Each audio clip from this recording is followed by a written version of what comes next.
Why do some people find life so difficult? As humans on Earth, we all have experienced some pretty difficult events in our childhoods. Many of us have tried to heal them, and sometimes it works, and sometimes we get stuck. Sometimes we can't bear to think about the times when we suffered. And for those of us who have found healing, we might see others having a hard time and dealing with things in life, or it might still be us, and we're left wondering why. Why is life so hard for some people while other people seem to be okay? It all comes down to something called ACEs, or Adverse Childhood Experiences. I was so excited to learn about this because it's been incredibly helpful for me to really understand my own trauma healing journey. The term ACE was coined as part of a massive study which was actually conducted by the Center for Disease Control and Kaiser Permanente. And the researchers found that there are 10 ACEs of trauma that impact us as humans. People who have experienced more than one of these issues may struggle with varying degrees of trauma and sometimes complex trauma. And they're also at higher risk for increased rates of both mental and physical illnesses, which makes it harder to cope with the difficulties of everyday life. The 10 experiences generally occur before the age of 18 and will include the following: things like physical abuse, physical neglect, sexual abuse, emotional neglect, mental illness, divorce, substance abuse, violence against your mother, or having a relative who's been sent to jail or prison.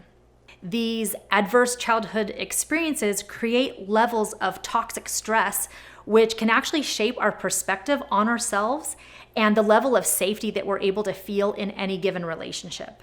They also increase our risk of physical, emotional, and social problems later in life, which continues the pattern. And this difficulty in life is then due to unresolved trauma. So what we know about trauma is that trauma changes who we are on the inside. It shapes our belief systems that we create very early in life. It shapes the way our nervous system operates.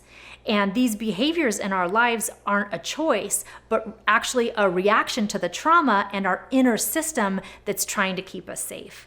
When we have unresolved traumas, our nervous system will operate as if we're still in danger, and so our guard is always up. The good news is, if this is something that is resonating with you and you are curious about your own test score, there are multiple places online that you can actually take the test for free. It's just a series of 10 questions, and it can help you better understand why you might be having a hard time in life. The other thing to consider, though, is that this test does not take into consideration any of the good things that happen in your life, all of those positive things that could help counterbalance and actually build that resiliency. So we'll go through some of these questions, and then I'll drop a link in the description below so that if you do want to take the test, you'll have some options to find out what your score is. So according to the American SPCC, or the American Society for the Positive Care of Children, here are the 10 questions. Number 1, before your 18th birthday, did a parent or other adult in the household often or very often swear at you, insult you, put you down, or humiliate you? Or did they act in a way that made you feel afraid that you might be physically hurt? If you answered yes, that's 1 point. No, no points. Question number 2. Did a parent or other adult in the household often or very often push, grab, slap, or throw something at you? Or did they ever hit you so hard that you had marks or were injured? Again, if this is a yes, that's 1 point. No is 0 points. Question number 3. Did an adult or person at least 5 years older than you ever touch or fondle you, or have you touch their body in a sexual way? Or attempt or actually have some kind of intercourse with you? Yes or no? Number 4.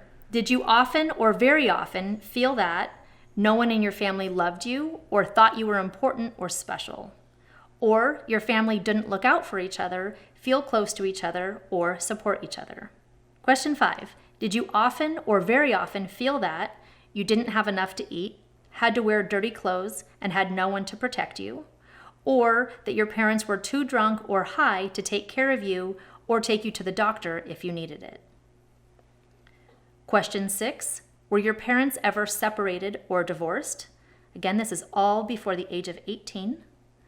Question number 7, was your parent or caregiver often or very often pushed, grabbed, slapped, or had something thrown at them? Or sometimes, often, or very often, kicked, bitten, hit with a fist, or hit with something hard? Or ever repeatedly hit over at least a few times or threatened with a gun or knife? Question 8, did you live with anyone who was a problem drinker or alcoholic or who used street drugs? Question 9, was a household member depressed or mentally ill, or did a household member attempt suicide? And question number 10, did a household member go to prison? So this can feel a little bit heavy, and if you are finding yourself answering yes to one or more of these questions, the good news is that we know what this is. We know what adverse childhood experiences are. There are so many therapists and trauma-informed professionals who are able to help someone who does have a high score. So if this is you or someone you love, I would encourage you to take the test and then follow the resources on the different websites. There is help, it's easily available to you, and you're not alone in this. So if this is bringing up a lot of emotions for you, I would encourage you to not waste a single moment, but reach out to somebody who can understand what it is you're going through. And the good news is when you find somebody that you resonate with, a therapist or professional, you can tell them that you took the test, that you know what your score is, and they'll be able to start helping you right away with finding that balance within yourself to heal through those past traumas and create that resiliency that is innate in your own system. Your body wants to heal. Your body wants to find balance and wants to create that new strength that is available to you. So reach out, allow yourself to take this journey to heal through these traumas so that you can gain that resiliency and create a life that you are excited to share with the world. Thank you so much for joining me today and learning some insights on why some people struggle more than others. If you like this video, I invite you to check out our next video, Why Do I Struggle with Transitions? Look forward to seeing you over there, and until then, take care.